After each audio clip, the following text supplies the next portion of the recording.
ప్రభునేసు క్రీస్తునామంలో మీ అందరికీ వందనాలు. ఈ ఉదయకాల సమయంలో దేవుని యొక్క వాక్యాన్ని చదువుకుందాం.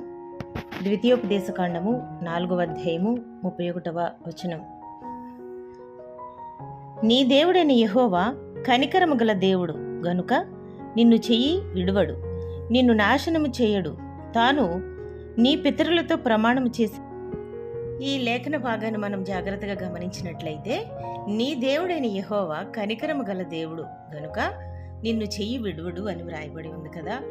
అవును, మోషే ఇశ్రాయేలులో నూతన తరానికి దేవుని యొక్క నిబంధనను జ్ఞాపకం చేస్తూ, మీరు దేవుని తట్టు తిరిగి ఆయనను వెతికిన ఎడల ఆయన మిమ్మల్ని రక్షించును అని హెచ్చరిస్తూ ఉన్నాడు. ఈరోజు దేవుని యొక్క మాట మనల్ని కూడా హెచ్చరిస్తూ ఉంది. మొదటిగా మనము ఈ వాగ్దానాన్ని స్వతంత్రించుకోవాలి. దేవుని యొక్క కనికరాన్ని మనం పొందుకోవాలి. దేవుని దక్షిణహస్తం మన హస్తాన్ని పట్టుకుని చక్కటి మార్గమున నడిపించాలి అంటే గనక మనం చేయాల్సినటువంటి కొన్ని విషయాలు ఉన్నాయి. మొదటిగా దేవునికి మొర్రపెట్టే వారంగా ఉండాలి.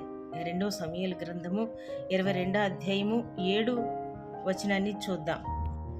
నా శ్రమలో నేను యెహోవాకు మొర్రపెట్టి తిని, నా దేవుని ప్రార్థన చేసి తిని. ఆయన తన ఆలయములో ఆలకించి నా ప్రార్థన అంగీకరించెను, నా మొర్ర ఆయన చెవులలో జొచ్చెను. Praise the lord.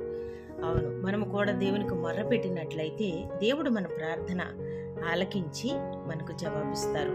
ఇక రెండవదిగా దేవుని చేత మన నడతను స్థిరపరచబడేటట్టుగా చూసుకోవాలి. కీర్తన గ్రంథం 37:24వ వచనాన్ని చదువుదాం. యెహోవా అతని చెయ్యి పట్టుకుని ఉన్నాడు గనుక అతడు నేలను పడినను లేవలేక ఉండడు. ఆమేన్. ఎంత చక్కని మాట చూడండి. దేవుని చేత మనము పట్టబడి ఉండాలి.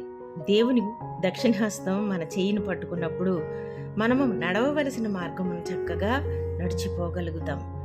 ఇక మూడవదిగా, నీవు ఎల్లప్పుడూ దేవుని యొద్ద ఉండేటట్టుగా ఉండాలి. కీర్తన గ్రంథం 73:23వ వచనం. అయినను నేను ఎల్లప్పుడూ నీ యొద్దనున్నాను, నా కుడి చెయ్యి నీవు పట్టుకుని ఉన్నావు. ఆమేన్. దేవుడు మన కుడి చెయ్యిని పట్టుకుని ఉంటే గనక మనం తప్పనిసరిగా ఆశీర్వదింపబడతాము, తప్పు మార్గంలో అడుగు వేయము. అందుకే భక్తుడు అంటున్నారు, నేను ఎల్లప్పుడూ నీ దగ్గరే ఉన్నాను, నీ దక్షిణ హస్తము లేకపోతే నీ కుడి చెయ్యి నన్ను పట్టుకొని ఉన్నది అని. కనుక ఎల్లప్పుడూ దేవుని సన్నిధిని వెదికే వారంగా ఉండాలి. దావీదు ఎల్లప్పుడూ దేవుని సన్నిధిని వెదికేవాడుగా ఉన్నాడు. మహాభక్తులు ఎందరో దేవుని సన్నిధిని వెదికారు. ఎలాగూ దేవుని సన్నిధిలో సంపూర్ణ సంతోషము, నిత్యము సుఖములు కలువని, బుద్ధి జ్ఞానములు సర్వసంపదలు ఆయన యందే ఉన్నవని ఎరిగిన వారై దేవుని సన్నిధికి వెళ్ళే విషయంలో నమ్మకంగా ఉన్నారు. దేవుని మాటకు లోబడే విషయంలో నమ్మకంగా ఉన్నారు. దేవుని సన్నిధిని ప్రేమించే విషయంలో నమ్మకంగా ఉన్నారు.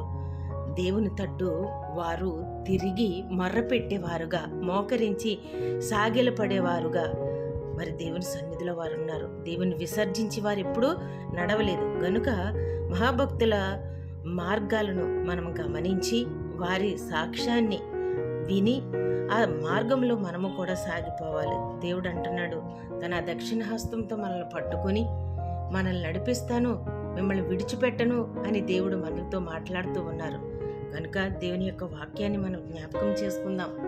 ఇంకా పాపములో ఉండకుండా దేవుని వైపు తిరిగి జీవించే వారంగా మనం ఉండాలి. ప్రార్థన చేసుకుందాం. మహాపరిశుద్ధుడివైన మా ప్రియ పరలోకపు తండ్రి, నీ పవిత్రమైన పుణ్య పాదాలకు స్తోత్రాలు.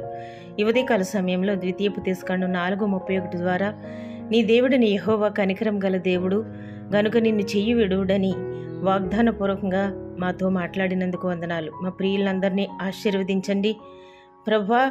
నైనా మహాభక్తులు ఏ విధంగా అయితే నీ సన్నిధిలో మొర్రపెట్టి ప్రార్థించి వేడుకున్నారో, వారిని ఏ విధంగా నువ్వు చేయి పట్టి నడిపించావో అలాగా మమ్మల్ని కూడా నడిపించండి. మేము నీ తట్టు తిరిగి నీకు మొర్రపెట్టేవారంగా, అయ్యా నువ్వు నడిపించు మార్గంలో చక్కగా నడిచేవారముగా, ఎల్లప్పుడూ నీ యొద్ద ఉండేవారముగా ఉండేటట్లుగా మీరు మాకు సహాయం చేయండి. మాలో ఏ పాపము, ఏ అపవిత్రత ఉండకుండా, ఏ పాపము మమ్మల్ని ఏలకుండా నీ కాపుదలిచ్చి నడిపించండి. మా ప్రియులందరినీ ఆశీర్వదించి దినపు ఆశీర్వాదాలు అందరిపైన కుమ్మరించి మహిమ, ఘనత, ప్రభావాలు మీరే పొందుకోండి. యేసు పరిశుద్ధ నామమున ప్రార్థించి వేడుచున్నాను ప్రియ పరలోకపు తండ్రి. ఆమేన్. Praise the lord.